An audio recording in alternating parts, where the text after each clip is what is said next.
10 বছর ধরে কাউরন বাজারে তরমুজ বিক্রি করেন মোহাম্মদ রনি। এবছর হুট করে দেখা গেল রনি রীতিমতো সেলিব্রিটি বনে গেছে। তার পেছনে ঘুরছেন শত শত ইউটিউবার। জনপ্রিয়তার কারণ হচ্ছে বিক্রির ধরন। এই মিষ্টি তরমুজ আমি কারে খাওয়াবো।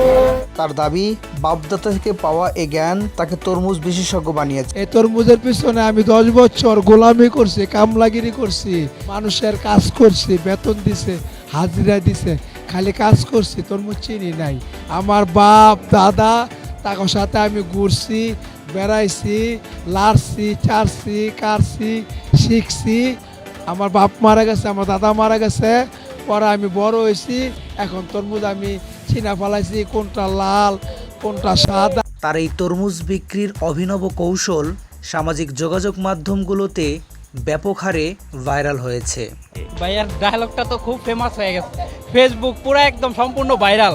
এই জন্য ভাইয়া এখন পলায় পলায় থাকতেছে আর কি। হ্যাঁ, আমার ডায়লগটা ওই কিরে, ওই কিরে, ওই কিরে, মধু মধু মধু, রসমালাই রসমালাই, আগুন আগুন। তাই তো বিভিন্ন এলাকা থেকে কেউ বা এসেছেন তরমুজ কিনতে, কেউ বা ছবি তুলতে। ভাইরাল রনি ভাইয়ের সাথে ছবি তোলার জন্য আমরা নারায়ণগঞ্জ থেকে আসছি। বিগত কয়েকদিন যাবত হচ্ছে উনি দেখতেছি খুব ভাইরাল হয়েছে, মানে কারণ বাজারে তরমুজ বিক্রেতা, মানে একটা ডায়লগই ভাইরাল হয়েছে, ওই কিরে, মানে জিনিসটা খুব মজার, হাস্যকর।